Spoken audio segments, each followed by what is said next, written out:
Hello friends, maths with Gajanan में आप सभी स्टूडेंट का एक बार फिर से स्वागत है। आज की क्लास में हम एसएससी सीएचएसएल 2020 का पेपर सोल्व करेंगे जो 12 अप्रैल 2021 को हुआ था। लास्ट क्लास में हमने शिफ्ट 1 के पेपर को सोल्व किया था। आज की क्लास में हम सोल्व करेंगे शिफ्ट 2 का पेपर। तो चलिए देखते हैं। पहला क्वेश्चन जो आपको दे रखा था, यदि दो संख्याओं का डिफरेंस आपको दे रखा था 5 है और उनके घनों यानी क्यूब्स का डिफरेंस है वो 1850 है, तो उनके वर्गों के मध्य अंतर कितना होगा, यानी difference between their square. Square के बीच में आपको डिफरेंस बताना था। देखिए, सबसे पहले आपको दे रखा था कि a माइनस बी 5 है और a cube minus B cube ये आपको दे रखा था 1850। क्लियर। और आपसे पूछा है a square minus B square, इसकी वैल्यू क्या होगी। ठीक है, तो देखिए A square minus B square पूछा है, तो आपको ये पता होगा कि A square minus B square का फॉर्मूला क्या होता है, A minus B into A plus B, ये होता है। तो सबसे पहले आपको क्या चाहिए, ए प्लस बी चाहिए। तो ए प्लस बी चाहिए, तो इसके लिए आप क्या करेंगे, देखिए ए माइनस बी है तो इससे हम क्या निकाल सकते हैं, ए प्लस बी निकाल सकते हैं। वो क्या होगा, ए प्लस बी निकालने के लिए क्या होता है कि ए माइनस बी का होल स्क्वायर कर दीजिए, ए माइनस बी का होल स्क्वायर करेंगे और इसमें जोड़ देंगे 4ab और इसका स्क्वायर रूट ले लेंगे, तो क्या आ जाता है हमारे पास a प्लस बी। देखिए कैसे आया ये, यहाँ पे हम दोनों तरफ स्क्वायर करेंगे और यहाँ पे प्लस 4ab और यहाँ पे प्लस 4ab जोड़ देंगे तो ये फॉर्मूला बन जाएगा। क्लियर है। तो यहाँ से a प्लस बी आ जाएगा। देखिए यहाँ से a माइनस बी हमें पता है लेकिन ab पता नहीं है, तो ab निकालेंगे सबसे पहले। फिर तो ab निकालने के लिए क्या करेंगे, a cube minus B cube का यूज करेंगे। देखिए इसी इक्वेशन को क्या करेंगे अपन, दोनों तरफ क्यूब कर दीजिए। देखिए आपको क्या दे रखा है, a minus B equal to 5 है, तो दोनों तरफ क्यूब कर दीजिए।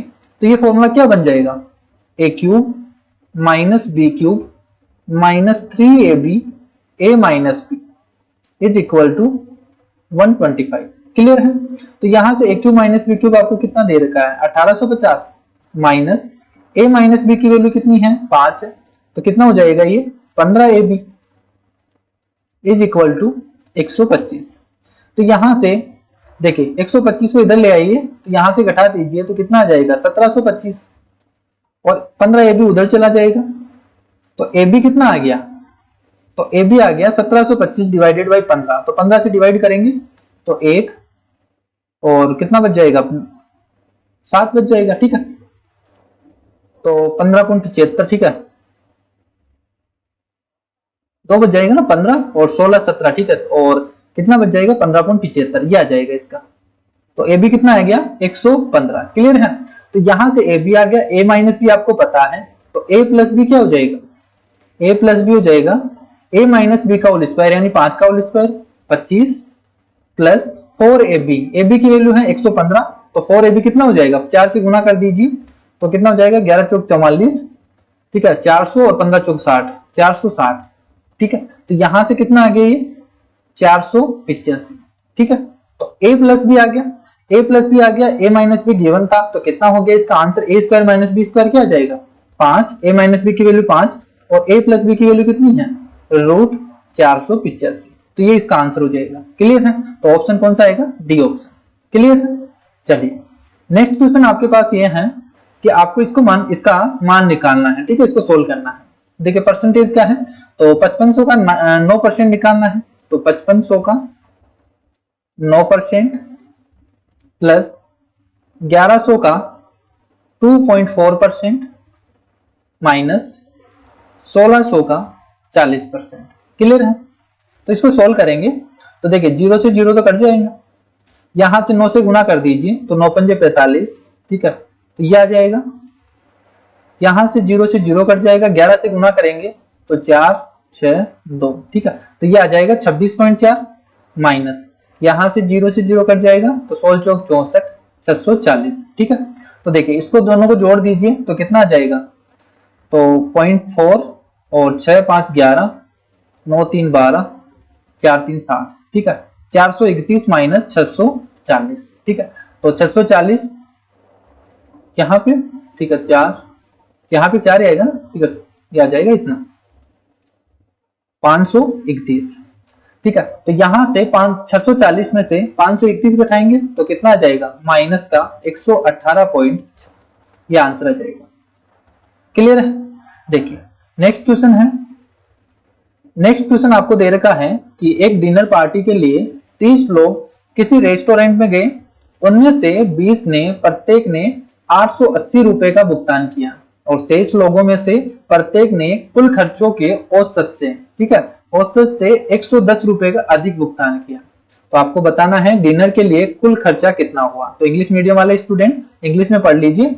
इसमें पूछा है, देखिए मैं बता देता हूं क्या पूछा इसमें, कि टोटल 30 पीपल थे, ठीक है, 30 लोग थे, जिसमें से 20 लोग हैं जो प्रत्येक व्यक्ति 840 रुपए पे करता है, ठीक है। कितने रुपए पे करता है, 880 रुपए पे करता है।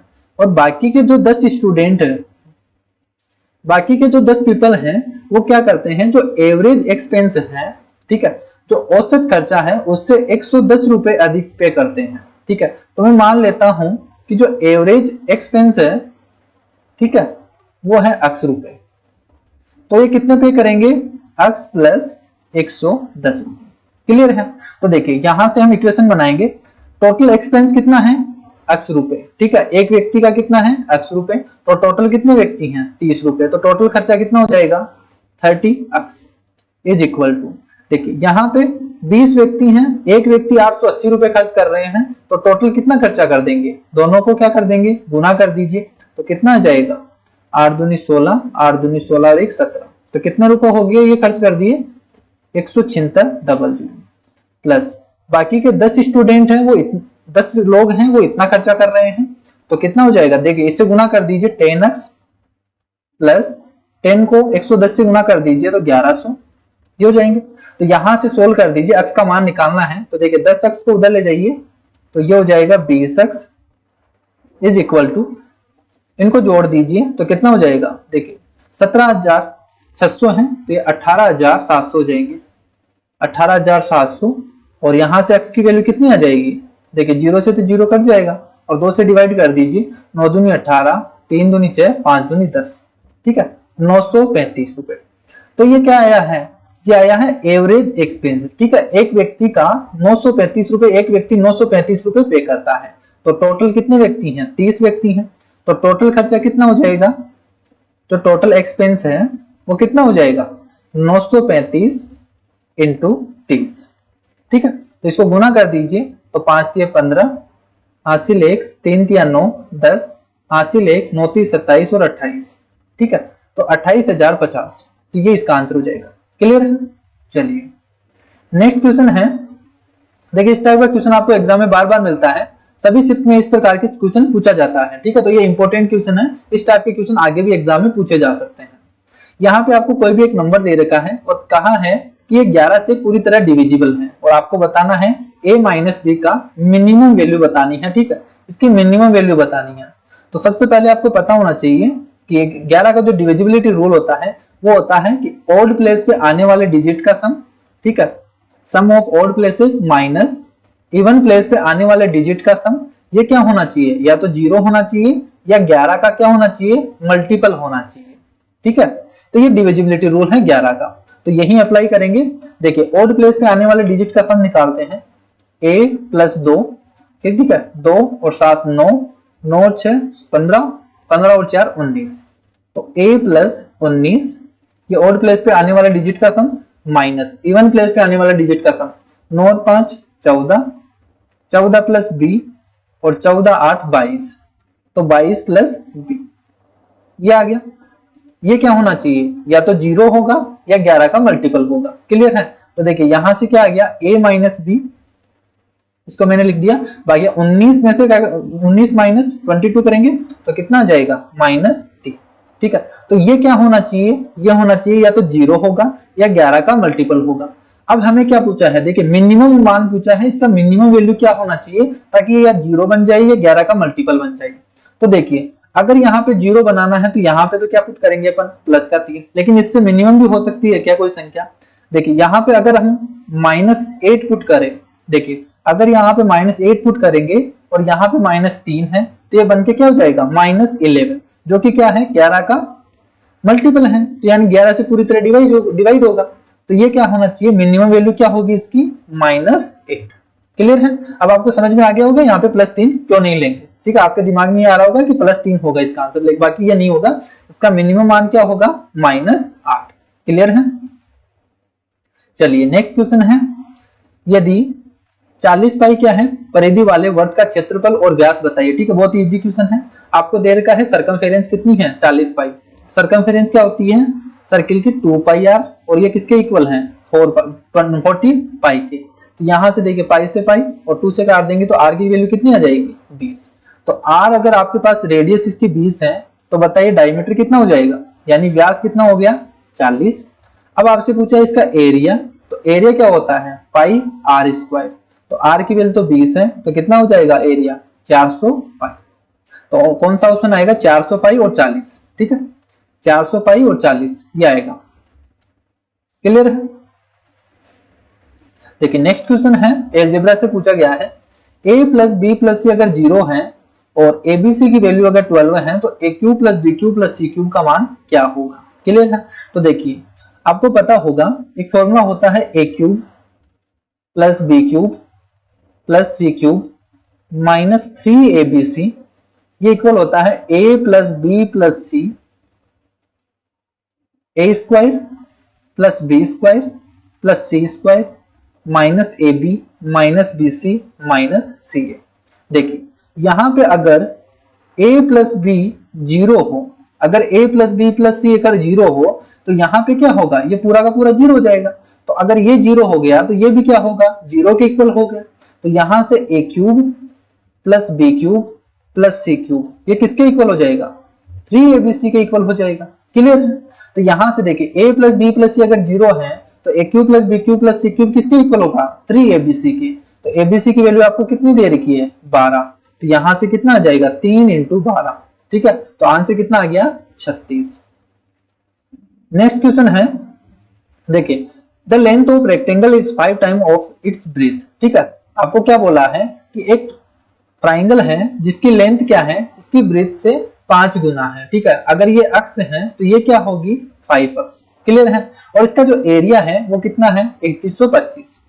इसका एरिया कितना है, 3125।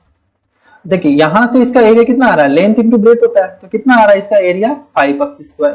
तो 5 अक्ष स्क्वायर की वैल्यू आपको दे रखी है 3125। तो देखिए यहां से अक्ष स्क्वायर कितना आ जाएगा, 5 से डिवाइड कर दीजिए, 5 × 30 5 × 10। ठीक है, तो अक्ष की वैल्यू कितनी आ गई, देखिए रूट कर देंगे अक्ष निकालने के लिए। तो यहां से अक्ष की वैल्यू कितनी आ गई, 25। तो बताइए इसमें पूछा क्या है, लेंथ ऑफ, ठीक है रेक्टेंगल, जो लेंथ पूछी है आपको, तो लेंथ कितनी है, 5 अक्ष। तो 5 अक्ष की वैल्यू कितनी हो जाएगी, अक्ष की वैल्यू 25 है तो 5 अक्ष की वैल्यू कितनी हो जाएगी, 125। तो ये इसका आंसर हो जाएगा। बाकी आपको अगर एग्जाम में करना है, ठीक है एग्जाम में करना है तो आपको ये अक्ष वगैरह नहीं मानना, आपको डायरेक्ट क्या करना है कि अगर इसकी ब्रेथ 1 है तो लेंथ कितनी हो गई, 5, और इसका एरिया कितना होगा, 5। ठीक है, अब इसकी वैल्यू कितनी दे रखी है, इस 5 की वैल्यू कितनी दे रखी है, 3125। ठीक है, लेकिन यहाँ पे क्या है, एरिया है, ठीक है, ये मीटर स्क्वायर में आएगा, तो 5 मीटर स्क्वायर है। तो यहाँ पे आपको जो 1 यूनिट की वैल्यू निकालेंगे अपन, ठीक है, तो वो क्या आएगी, अपन को रूट लेना पड़ेगा। 3125 है, उसको डिवाइड करेंगे 5 से, तो यहाँ पे जो आएगा उसका रूट लेना पड़ेगा। तो यहाँ से जब रूट लेंगे, देखिए 625 आएगा और इसका रूट कितना हो जाएगा, 25।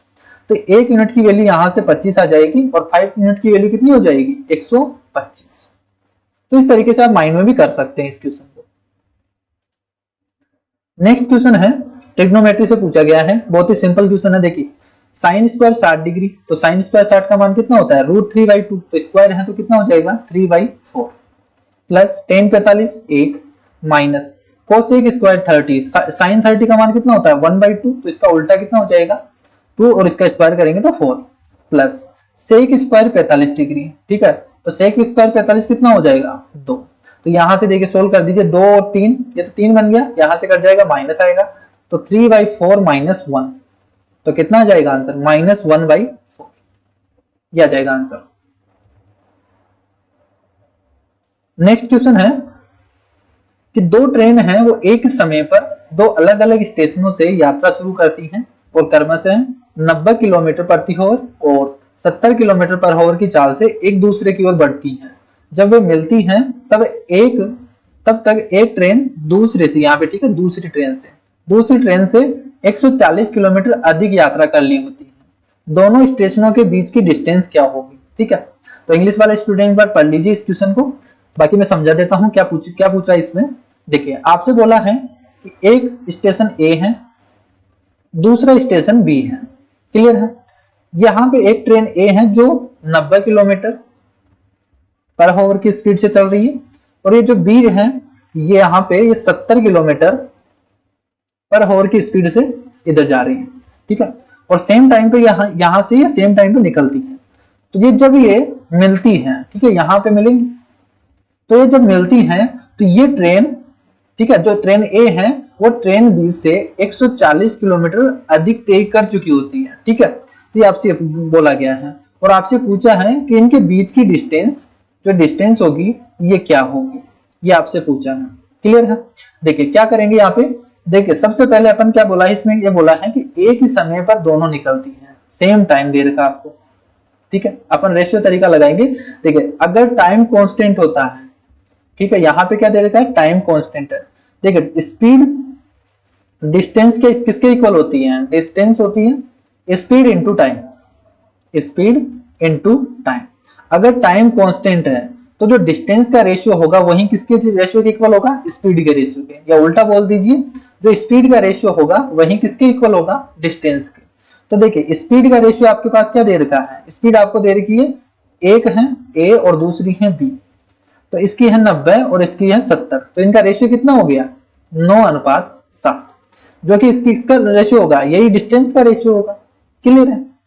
तो यही किसका रेशियो होगा, डिस्टेंस का। तो देखिए इन दोनों के बीच में डिफरेंस कितने का है, 2 का, और आपको कितना दे रखा है, बोला ना इसने कितना अधिक चला है, ये 140 किलोमीटर, तो 140 किलोमीटर अधिक चला है। आपसे पूछा क्या है, इन दोनों के बीच की डिस्टेंस क्या है, तो दोनों के बीच की डिस्टेंस यानी दोनों का सम पूछा है, यानी कितना है, 16 यूनिट की वैल्यू निकालनी है आपको, ठीक है। तो 16 यूनिट की वैल्यू निकालनी है। देखिए यहां से क्या करेंगे, डबल इसका 8 गुना कर देंगे और इसी तरीके से इसका 8 गुना कर दीजिए, तो 16 यूनिट की वैल्यू आ जाएगी। तो कितना हो जाएगा ये, 1120 किलोमीटर, ठीक है, ये आंसर हो जाएगा इसका। देखिए नेक्स्ट क्वेश्चन है, एक दुकानदार है जो 2 रेफ्रिजरेटर सेट समान मूल्य पर बेचता है, उसे एक पर 40% का लाभ और दूसरे पर 40% की हानि होती है। पूरे लेन देन में उसे कितने प्रतिशत की हानि हुई है। देखिए बहुत ही सिंपल क्वेश्चन है, इसका आपको फॉर्मूला याद करना है, ठीक है। आपको क्या याद रखना है, हमेशा इसका फॉर्मूला क्या होगा, एवरेज जो ओवरऑल परसेंटेज होगा, ठीक है, ठीक है, ओवरऑल जो परसेंटेज होगा वो क्या होगा, इसका फॉर्मूला x स्क्वायर बाई 100। लेकिन इसमें ध्यान रखना ये हमेशा लॉस होगा इसमें, और कब होगा, जब परसेंटेज क्या दे रखी हो, इक्वल दे रखी हो, और एक क्या दे रखा हो, प्रॉफिट दे रखा हो, एक लॉस दे रखा हो, और क्रय मूल्य पर वो सेलिंग प्राइस पे बेचा गया हो, क्लियर है। तो यहां से देखिए ओवरऑल परसेंटेज कितना आ जाएगा, 40% दे रखा है, 40 का स्क्वायर कितना हो गया, 1600 डिवाइडेड बाई 100, तो कितना आ जाएगा 16%, और ये 16% कहां है, ए ऑप्शन में, तो ये आंसर हो जाएगा, क्लियर है। देखिए 11 नंबर का क्वेश्चन है कि 8.5 मीटर भुजा वाले समबाहु त्रिभुजाकार मैदान का क्षेत्रफल क्या होगा, ठीक है। आपको क्या पूछा है, एरिया पूछा है, एक समबाहु त्रिभुज दे रखा है, इक्विलेटरल ट्रायंगल दे रखा है, जिसकी साइड कितनी है, 8.5 मीटर, क्लियर है। तो देखिए इसका एरिया क्या होता है, इक्विलेटरल ट्रायंगल का एरिया क्या होता है, √3/4 इंटू साइड स्क्वायर, ये होता है। तो यहां से √3/4 इंटू साइड कितनी दे रखी है, 8.5, तो 8.5 का होल स्क्वायर, ठीक है। तो √3/4 इंटू 8.5 का होल स्क्वायर कितना हो जाएगा, देखिए 5 का स्क्वायर कर दीजिए 25, 8 को 9 से गुना करेंगे 72, तो कितना हो जाएगा 72.25, ठीक है। ये मैंने कैलकुलेशन ट्रिक्स बनाई है, एक ट्रिक एक कंपाइल करके मैंने एक कंप्लीट कैलकुलेशन के लिए पीडीएफ बनाई है, जिसे आप नीचे डिस्क्रिप्शन बॉक्स में लिंक दी हुई है, वहां से आप डाउनलोड कर सकते हैं और इजीली इसमें कंप्लीट स्क्वायर, सिंप्लीफिकेशन और मल्टीप्लिकेशन की ट्रिक मैंने दी है, तो वहां जाके आप डाउनलोड कर सकते हैं, ठीक है। तो यहां से देखिए 4 से डिवाइड कर दीजिए, तो 4 एकम 4, 3, 4 इंटू 32, ठीक है, 0.0, 4 4 24, 1 बचेगा, ठीक है, तो ये कितना जाएगा, ये इतना जाएगा, ठीक है 18.0625। तो जो किसके आसपास है, देखिए आपको बताना है दशमलव में एक स्थान तक बताना है, तो आपको क्या करेंगे, यहाँ पे आंसर कौन सा आसपास आ रहा है, तो यह आ रहा है 18.1√3। क्लियर। देखिए नेक्स्ट क्वेश्चन है, किसी जनरल स्टोर में एक वस्तु जिसका अंकित मूल्य, देखिए मार्क प्राइस आपको कितना दे रखा है 35,600, ये मार्क प्राइस दे रखा है आपको 35,600, उसे छूट पर 34,888 मूल्य के विशेष मूल्य पर काउंटर पर रखा गया है, उसे वस्तु पर कितने प्रतिशत की छूट दी जा रही है, ठीक है। तो आपसे क्या पूछा है, डिस्काउंट परसेंटेज पूछा है, और इसकी सेलिंग प्राइस कितनी दे रखी है 34,888, 34,888, और आपसे पूछा है परसेंटेज डिस्काउंट, ठीक है। अब देखिए यहाँ पे डिस्काउंट कितने का दिया है, मार्क प्राइस और सेलिंग प्राइस, तो मार्क प्राइस से सेलिंग प्राइस पे कितने का डिफरेंस है, वो डिफरेंस निकाल लीजिए। तो 8 और 2 10, 8 और 1 9, ठीक है, और 8 और 7, तो कितना आ गया 712। तो 712 रुपए का डिस्काउंट दिया है, किस पे दिया है, मार्क प्राइस पे, तो 35,600 रुपए का इंटू 100 परसेंटेज के लिए। तो यहां से सोल्व कर लीजिए, 0 से 0 कट गया, यहां से इसका क्या है डबल तो है, तो कितना आ गया 2%, ये इसका आंसर हो जाएगा। नेक्स्ट क्वेश्चन है, देखिए ट्रिग्नोमेट्री से पूछा गया है 2 tan x plus 3 cot x अगर 5 है तो बताना आपको 4 tan square x plus 9 cot square x का मान क्या होगा। तो देखिए यहां से आपको क्या करना है, देखिए आपको सीधा दिख रहा है यहाँ पे स्क्वायर किया गया है, तो दोनों तरफ क्या कर दीजिए आप स्क्वायर कर दीजिए। तो देखिए a प्लस बी का होल स्क्वायर लगा दीजिए, 4 tan square x a square फिर b स्क्वायर, तो 9 cot square x plus 2ab, ठीक है 2ab करेंगे तो 3 दूनी 6 और 6 दूनी 12, और ab करेंगे देखिए tan x और cot x दोनों मल्टीप्लाई होके 1 हो जाएंगे, इक्वल टू 5 का स्क्वायर 25। तो देखिए यहां से क्या जाएगा, ये 12 को उधर ले जाइए तो कितना आ जाएगा 13। तो यही तो पूछा आपसे, देखिए तो किसका इसका आंसर कितना आ जाएगा 13।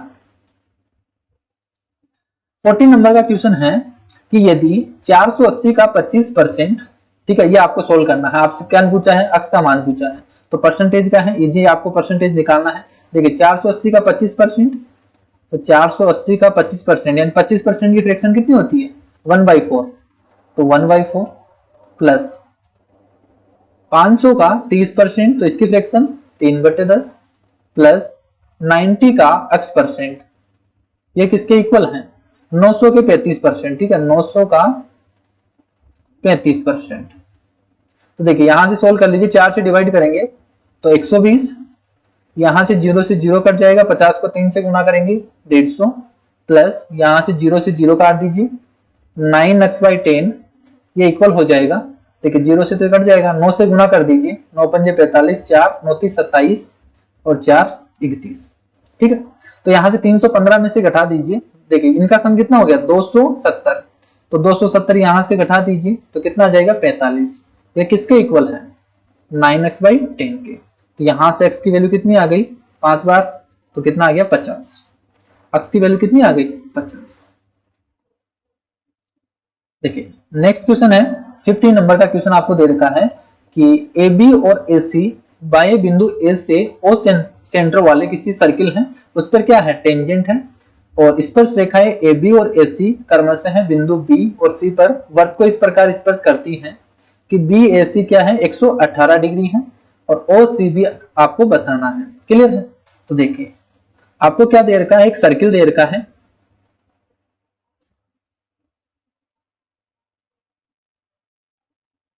ठीक है आपको एक सर्किल दे रखा है,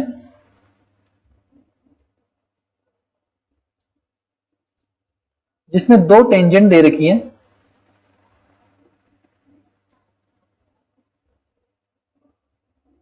और ये पॉइंट है A, ठीक है ये पॉइंट आपको दे रखा है A, और ये टेंजेंट यहां पे B पॉइंट और C पॉइंट पर स्पर्श कर रही है, और इसका सेंटर है O, ठीक है इसका सेंटर क्या है O। आपसे बोला है ये दोनों टेंजेंट है, और इस एंगल का मान कितना दे रखा है, देखिए BAC कितना है 118 डिग्री, ठीक है, और आपसे पूछा है OCB, ये वाला एंगल पूछा है। देखिए बहुत ही इजी सवाल है। देखिए अगर मैं इसको अल्फा मानता हूं, आपको पता होगा इस एंगल का मान कितना होता है, जो यहाँ पे एंगल होता है उसका आधा, यानी अल्फा क्या होता है, अगर मैं इससे थीटा बोलूं कि अगर थीटा है तो इस थीटा बाई 2, ठीक है, अल्फा का मान कितना होता है, थीटा बाई 2। तो इसका आंसर कितना आ जाएगा, देखिए 118 का आधा कर दीजिए 59 डिग्री। ठीक है, अब देखिए कैसे आए ये चीज एक बार बता देता हूं आपको। बाकी आपको यही चीजें याद रखनी है कि इसका क्या होता है, आधा होता है। ठीक है, देखिए अगर ये मान लीजिए पॉइंट ए है, ये बी है, ये सी है, मैं इस एंगल को मानता हूं थीटा, ठीक है, और ये इसका सेंटर है ओ। क्लियर है। अब मुझे बताइए, देखिए अगर मैं यहां पे इस तरीके से ड्रॉ कर दूं तो ये वाला एंगल क्या होगा 90, क्योंकि रेडियस और टेंजेंट के मध्य कितना एंगल बनता है 90 डिग्री का। ठीक है, तो ये भी क्या होगा 90 डिग्री और ये भी 90 डिग्री। अब देखिए बी ओ सी ए एक क्वाड्रिलेटरल बन गया जिसका सम कितना होना चाहिए 360, जिसमें से 90 और 90 180 हो गया, बाकी के दोनों एंगल्स का सम कितना होगा 180। तो बताइए अगर ये एंगल अगर थीटा है तो ये एंगल कितना होगा 180 माइनस थीटा। क्लियर है, तो ये एंगल कितना होगा 180 माइनस थीटा। अब देखिए अगर हमें ये एंगल चाहिए, ये वाला एंगल, अगर हमें ये एंगल चाहिए, ठीक है, ये एंगल चाहिए, देखिए यहां पे ये और ये दोनों इक्वल होंगी। क्यों होगी, क्योंकि यहाँ पे ये भी रेडियस है और ये भी रेडियस है। तो देखिए ये ट्राइंगल क्या हो गया, आइसोसेलेस ट्राइंगल हो गया। ठीक है, यहाँ पे ये भी क्या होगा, एंगल सेम होगा, ये भी एंगल सेम होगा। मैं इस एंगल को मान लेता हूं अल्फा और ये भी एंगल क्या है अल्फा। ठीक है, तो इस ट्राइंगल में क्या होगा, इन तीनों एंगल्स का सम कितना होना चाहिए 180 होना चाहिए। तो देखिए ये वाला ओ एंगल तो कितना है 180 माइनस थीटा, प्लस ये दोनों एंगल कितने हैं अल्फा अल्फा, तो कितने हो गए 2 अल्फा, और ये तीनों एंगल्स का सम कितना होना चाहिए 180 डिग्री। तो देखिए यहां से 180 से 180 चला गया, अल्फा की वैल्यू कितनी आ गई थीटा बाई। तो आपको ये रिजल्ट याद रखना है। ठीक है, एग्जाम में सीधा सवाल पूछ लेता है कि आपको ये एंगल दे देगा और ये एंगल पूछ लेगा। ठीक है, उम्मीद करता हूं आपको समझ में आया होगा। देखिए 16 नंबर का क्वेश्चन है, एक इक्विलेटरल ट्राइंगल आपको दे रखा है जिसका सेंट्रोइड क्या है ओ है, ए बी इसकी साइड आपको 27 सेंटीमीटर दे रखी है, पूछा है एओ की लंबाई। एक ट्राइंगल दे रखा है आपसे, आपको क्या दे रखा है, एक ट्राइंगल दे रखा है ए बी सी, जिसका सेंट्रोइड क्या है ओ है, और इसकी साइड कितनी है 27 सेंटीमीटर। देखिए अगर ये इक्विलेटरल है तो इसकी साइड, तीनों साइड क्या होगी इक्वल होगी, और आपसे पूछा है ये एओ की लंबाई। ठीक है, ये एओ की लंबाई आपसे पूछी है। देखिए ये एओ की लंबाई क्या है, ये सरकम रेडियस है, सरकम रेडियस। तो सरकम रेडियस का फॉर्मूला क्या होता है साइड अपॉन √3। क्या होता है साइड अपॉन √3। तो साइड कितनी है इसकी 27 अपॉन √3। 27 को क्या लिख सकते हैं 9 इंटू 3। ठीक है, तो 9 इंटू 3 लिखेंगे तो √3 उससे कट जाएगा। देखिए इस तरीके से लिख देंगे 9 इंटू 3 अपॉन √3, यहां से कट जाएगा तो यहाँ पे क्या जाएगा √3 बन जाएगा, तो 9√3 ये हो जाएगा इसका आंसर। अगर आपसे ये एंगल ये साइड पूछती, अगर यहां से देखिए अगर आपसे ये साइड पूछा होता तो इस साइड का मान क्या होगा, इसका फॉर्मूला क्या होता है साइड अपॉन 2√3। क्लियर है, और इसको बोलते हैं इन रेडियस।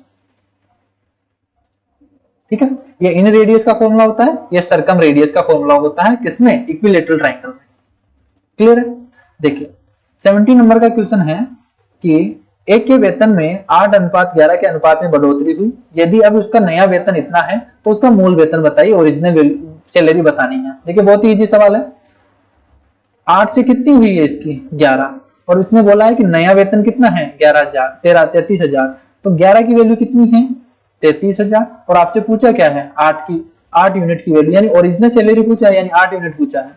तो देखिए 1 यूनिट की वैल्यू कितनी हो जाएगी 3,000, तो 8 यूनिट की वैल्यू कितनी हो जाएगी 24,000, तो ये इसका आंसर हो जाएगा।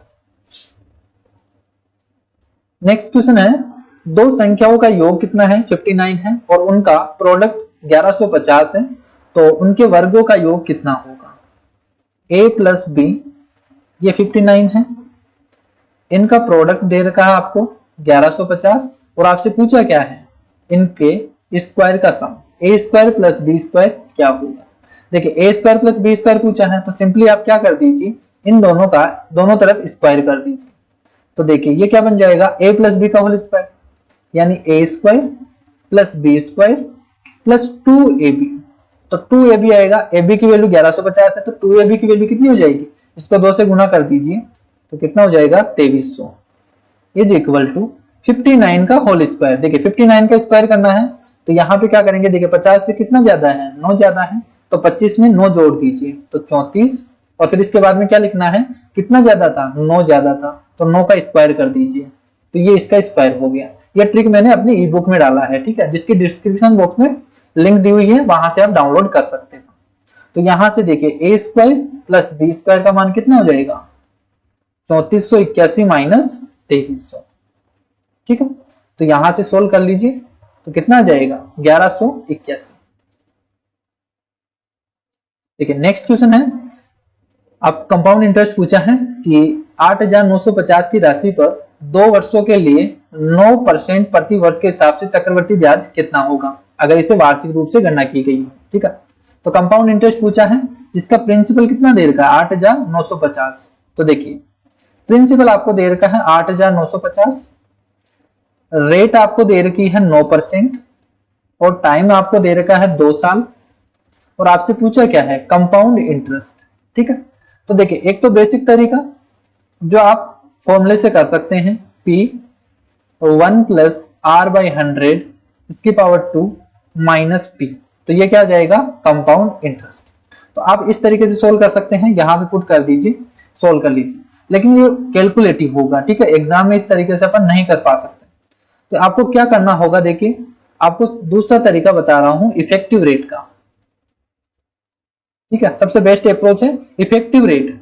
तो यहाँ पे आप क्या कीजिए, देखिए 2 साल के लिए कंपाउंड इंटरेस्ट की इफेक्टिव रेट का जो फॉर्मूला होता है वो होता है 2x plus x square by 100, ठीक है, ये फॉर्मूला होता है, ये याद रखना। जैसे 9% का निकालना है, ठीक है, तो इफेक्टिव रेट कितनी हो जाएगी 9 इंटू 2 18 और पॉइंट लगा दीजिए, 9 का स्क्वायर कितना हो गया 81 और देखिए डबल जीरो है नीचे तो ये पॉइंट बन गया, तो इफेक्टिव रेट कितनी आ गई 18.81। तो आपको सिंपली अब क्या करना है कंपाउंड इंटरेस्ट निकालना है, तो इसका जो प्रिंसिपल का है वो इतना परसेंट निकाल दीजिए। तो प्रिंसिपल है 8950 और इसका 18.81% निकाल दीजिए, क्लियर है, परसेंट का मतलब डिवाइडेड बाई 100। तो इसको सोल्व कर लीजिए, देखिए 0 से यहाँ पे करेंगे तो 89.50 हो जाएगा, तो 89.5 है, ठीक है, ये 89.5 है, इसको आपको मल्टीप्लाई करना है 18.81 से, ठीक है। आपको देखिए आसपास निकालना है, पूरा एज इट इज नहीं निकालना, पूर्णांक तक बताना है। तो आप क्या कीजिए, देखिए सबसे पहले मैं 18% निकाल लेता हूं, ठीक है, तो यहां से 18 से गुना करता हूं तो 18 90, ठीक है, 0 यहाँ पे चला जाएगा 9, 18 नाम 162 तो 171 ये 17, 18 इंटू 144 154 और 154 और 161, ठीक है, ये हो जाएगा। अब देखिए यहाँ पे 0.8% और निकालना है, तो देखिए इसका 0.8% निकालना इजी है, तो 0.8 यानी 8% निकाल लीजिए। देखिए 8% निकालेंगे तो 8 पंजे 40, फिर से वापस ऊपर चला जाएगा 4, 9 इंटू 72 4 76, यहाँ पे 7, 8 इंटू 64 64 और 7 71, ठीक है, तो ये आ गया 71.6। तो इनको जोड़ दीजिए, ठीक है, तो यहाँ पे जब जोड़ेंगे देखिए मैंने 0.1 को छोड़ दिया है, 0.01 को छोड़ दिया है, तो इसका इफेक्ट अपन देख लेंगे आसपास आएगा, ठीक है, इसका आंसर। तो देखिए यहाँ पे कितना हो जाएगा 0.6, यहाँ पे 2, 7 और 8 और यहाँ पे 6 और 1, ठीक है, 1682.6 आ रहा है, यानी किसके आसपास आ रहा है, देखिए ऑप्शन में देख लीजिए 1682.6 यानी किसके आसपास आ रहा है 1683 के आसपास, ये तो ज्यादा हो गया 1685, तो आंसर क्या आएगा इसका ये वाला। देखिए 20 नंबर का क्वेश्चन आपको दे रखा है 3 cot स्क्वायर x, ठीक है, यहाँ पे x है, 3 cot square x minus 7 cosec square x plus 7 equal to 0 है, तो आपको बताना है x का मान क्या होगा, क्लियर है। तो देखिए जब भी आपको इस तरीके से लिमिट दे रखी हो तो आप क्या कीजिए यहाँ से पुटिंग मेथड लगा दीजिए, या तो पुटिंग मेथड लगा दीजिए या सेटिस्फाई करवा दीजिए कोई भी एंगल्स लेके, ठीक है। तो यहाँ पे देखिए अपन रख के देखते हैं। देखिए यहाँ तो सिंपल दे रखा है आपको, क्या दे रखा है, देखिए यहाँ पे प्लस का 7 है, माइनस 7 है। अगर यहाँ पे 1 बन जाए तो ये कट जाएगा और ये 0 बन जाए तो किसमें बनता है, देखिए यहाँ पे कोसेक स्क्वायर 1 बनना चाहिए, यानी साइन 1 बनना चाहिए, यानी कितना होना चाहिए 90 डिग्री, ठीक है। अगर यहाँ पे 90 डिग्री पुट करेंगे तो ये 1 बन जाएगा, ठीक है, ये 1 बन जाएगा। देखिए ये -7, ये +7 और यहाँ पे कोट 90 पे क्या होता है 0, तो ये कट के 0 हो जाएगा। तो आंसर क्या आ जाएगा इसका 90 डिग्री। अगर आप बेसिक से करना चाहिए तो इसको बेसिक से भी कर सकते हैं। देखिए क्या करेंगे बेसिक में, 3 cot square x minus cosec square x को क्या लिख देंगे अपन 1 plus cot square x, clear. तो -7 cot square x plus 7 equal to 0। यहां से 7 से 7 चला जाएगा, यहाँ पे क्या बच जाएगा, देखिए माइनस का 4 cot square x equal to 0, यानी कोट एक्स इक्वल टू 0 तो किस पे होता है 90 डिग्री पे। तो एक्स का मान कितना आ गया 90 डिग्री। लास्ट क्वेश्चन है, डीआई के क्वेश्चन अपन बाद में करेंगे। देखिए लास्ट क्वेश्चन है टाइम एंड वर्क का। वरुण और श्यान है वो किसी काम को 3 दिन में कर सकते हैं। वरुण और श्यान ये किसी काम को 3 दिन में कंप्लीट कर सकते हैं। श्यान और अनिल है वो इसे 4 दिन में कर सकते हैं। श्यान और अनिल इस काम को कितने दिन में कर सकते हैं 4 दिन में कंप्लीट कर सकते हैं। अनिल और वरुण इस काम को 6 दिन में कंप्लीट कर सकते हैं। आपको बताना है कि अकेले अनिल इस काम को कितने दिन में करेगा, ये बताना है। तो देखिए सबसे पहले हम टोटल वर्क मान लेते हैं। टोटल वर्क मानना है, टोटल वर्क कैसे मानेंगे, इनका एलसीएम, ठीक है, 3, 4 और 6 का एलसीएम, तो कितना होता है 12। तो यहां से अब इसकी एफिशिएंसी आ जाएगी। देखिए अगर वरुण और श्याम अगर पूरे काम को, ठीक है, 12 यूनिट को 3 दिन में करते हैं, ठीक है, तो एक दिन में कितने यूनिट काम करेंगे 4 यूनिट। इसी तरीके से ये 4 दिन में पूरा कंप्लीट काम करते हैं 12 यूनिट का, तो एक दिन में कितना यूनिट काम करेंगे 3 यूनिट। डिवाइड कर दीजिए, ठीक है, 6 से डिवाइड कर दीजिए तो कितना यूनिट काम करेंगे 2 यूनिट। यहां से हमें क्या चाहिए, देखिए टोटल निकाल लीजिए, हमें चाहिए एक ही एफिशिएंसी। तो हम क्या कर रहे हैं, एक की एफिशिएंसी निकाल रहे हैं। तो यहां से इन सभी को जोड़ दीजिए। देखिए यहां सबको जोड़ेंगे तो 2v plus s plus a, ठीक है, दोनों 2 बार आ जाएंगे, ठीक है, तीनों क्या जाएंगे 2 बार आ जाएंगे। और यहां से जोड़ेंगे तो ये कितना बन गया 9। तो बताइए इनकी तीनों की एफिशिएंसी का सम कितना आ गया 9/2। लेकिन हमें क्या चाहिए, अनिल की चाहिए एफिशिएंसी। तो अनिल की एफिशिएंसी चाहिए, इसको रख लीजिए और इसकी एफिशिएंसी का मान रख दीजिए। देखिए इनकी एफिशिएंसी क्या है, इनकी एफिशिएंसी का मान कितना है 4, ठीक है, इनका 4 है। तो हमें अनिल की एफिशिएंसी कितनी आ जाएगी 9/2 माइनस इस 4 को इधर ले जाइए -4। तो यहां से अनिल की एफिशिएंसी कितनी आ गई, ठीक है, कितनी आ गई 1/2। अब अनिल का हमें क्या निकालना है, टोटल वर्क निकालना है, टोटल कितने दिनों में काम कर पाएगा। तो टोटल वर्क तो कितना है 12 है और इनकी एफिशिएंसी कितनी है 1/2। तो इसकी एफिशिएंसी है 1/2, ये पलट के ऊपर चला जाएगा। तो कितना आंसर आ गया इसका 24 डेज, ये इसका आंसर हो जाएगा। क्लियर है। तो ये हमारे टोटल 21 क्वेश्चन थे जो हमने आज कंप्लीट किए हैं। बाकी 4 डीआई के क्वेश्चन हैं वो हम एक बार कंप्लीट सभी को जितने भी शिफ्ट में हैं वो सभी को हम एक साथ कर लेंगे। तो आज का वीडियो कैसा लगा कमेंट करके जरूर बताइए और अपनी राय जरूर दीजिएगा। तो आज के लिए इतना ही, थैंक यू।